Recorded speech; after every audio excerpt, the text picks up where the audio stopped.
Defesa do Consumidor. Chegou a hora da defesa do consumidor e como toda terça e quinta-feira a gente conta com a participação sempre especial do professor da Escola Superior de Advocacia, Dr. Jorge Tardan. Bom dia, doutor Tardan. Bom dia, Denise. Bom dia, ouvintes. Denise, a gente volta a falar da questão lá da região serrana, porque me chegam, né, toda hora eu tenho recebido e-mails de pessoas perguntando, inclusive lá do PROCON de Nova Friburgo, do tipo, uma pessoa tinha financiamento de geladeira, de carro, enfim, de eletrodoméstico, de qualquer que seja o patrimônio, e o bem se perdeu. Carro, normalmente carro novo, mais comumente a gente conta com seguro para reparar o prejuízo, a perda da coisa. Mas para uma geladeira, um micro-ondas, uma televisão, né, comprado no financiamento, é mais difícil que tenha seguro para esse tipo de evento. E aí ainda está na fase de financiamento, e a pergunta há alguma coisa a ser feita? E o Código de Defesa do Consumidor, né, ele aponta lá uma possibilidade para essas situações que está lá no artigo 6º, o artigo 6º fala exatamente, são direitos básicos do consumidor, portanto seria um direito assim elementar, né, diz lá o seguinte: revisão do contrato em razão de um fato superveniente. O que quer dizer isso? Né, que uma determinada pessoa, ou seja, um consumidor, adquiriu um patrimônio via financiamento, está no processo de pagamento, ou seja, está em curso esse financiamento, e incide sobre o financiamento, né, ou seja, sobre a relação contratual, um evento dessa natureza e traz a perda do patrimônio, objeto do contrato. Então, seria aí possível rever o contrato em razão dessa superveniência, porque fatalmente, né, trouxe um desequilíbrio muito grande para o adquirente, né? Se ele perdeu o patrimônio, mas além de perder o patrimônio, ele muito provavelmente nessa situação pode ter perdido inclusive também emprego, né? Porque eu tenho visto situações lá, inclusive eu relatei na terça-feira, né, de empresários que não têm como assumir, arcar com a folha de pagamento, porque perdeu tudo também. Então veja o seguinte, é uma situação, né, absolutamente nova. Me parece que o juiz da causa desse tipo de situação terá que levar em consideração, flexibilizando muito a regra desse contrato, em razão da possibilidade jurídica que está colocada lá no Código de Defesa do Consumidor, que é a revisão do contrato em razão da superveniência. E cá para nós, essa superveniência nesse evento, ele é extraordinário, ele causou um dano que ninguém não tem como duvidar, né?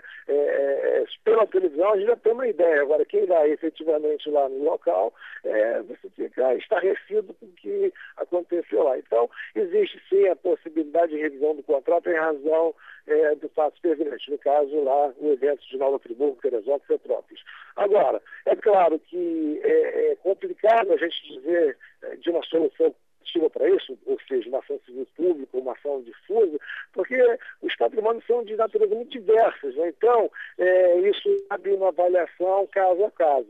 E aí, eu acho que o poder público, no caso do Tribunal de Justiça, até poderia, né, montar algum tipo de atendimento diferenciado nessas cidades, nesses primeiros momentos, exatamente para que dê um alento àquela população que já sofreu tanto.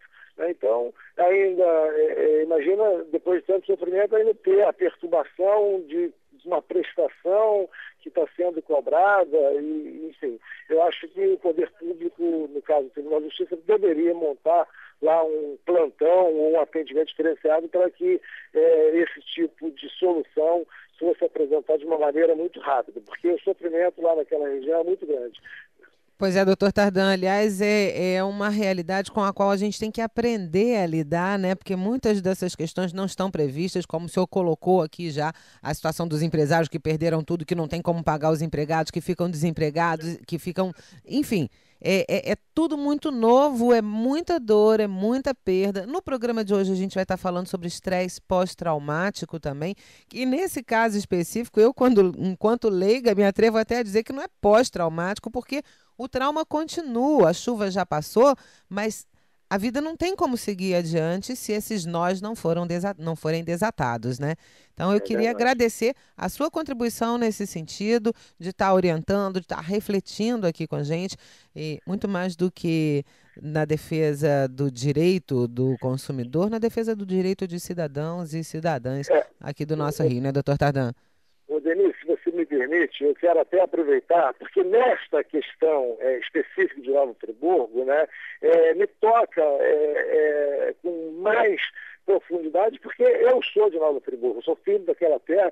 Agora, eu quero aproveitar, já que está falando de solidariedade, de agradecimento, eu quero aproveitar e mais uma vez insistir no agradecimento, que eu confesso para você que eu fiquei impressionado com a solidariedade do povo humano. Eu fui para lá, para Nova Friburgo, e, Denise, eu vi gente lá trabalhando e que saiu de Salvador, vi gente do Rio Grande do Sul, caminhões, de Santa Catarina, enfim, de São Paulo, do Rio de Janeiro, uma quantidade enorme de pessoas dispostas a colaborar. Fiquei impressionado com a determinação, né, o desprendimento do povo brasileiro nesses eventos. É claro que a gente até percebia, né, um certo batendo cabeça com o outro, mas, como você mesmo disse, a gente está aprendendo, e na verdade é um negócio que a gente tem até dificuldade de, você não quer aprender isso, né? Falar de aprender lidar com essa situação caótica, o poder público que, de certa forma, né, teria que estar melhor preparado para coordenar. Né? Nos primeiros momentos, eu não estava em Nova Friburgo, estava fora, voltei, mas dizem que nos primeiros momentos, quando chegou lá, né, a Marinha, por exemplo, aí começou a dar uma certa coordenação, porque estava todo mundo querendo colaborar, mas sem uma coordenação. Né? Então, de uma forma, eu quero, em nome, enquanto friburguense, fazer o agradecimento pela ajuda que aquela cidade, que aquele povo vem recebendo de todo o Brasil. E a gente aproveita para lembrar que a chuva passou, mas a necessidade da solidariedade não é, doutor Tardan? Ela continua e tem muito trabalho ainda a ser feito. Mais uma vez, muito obrigada pela sua colaboração aqui. Obrigado.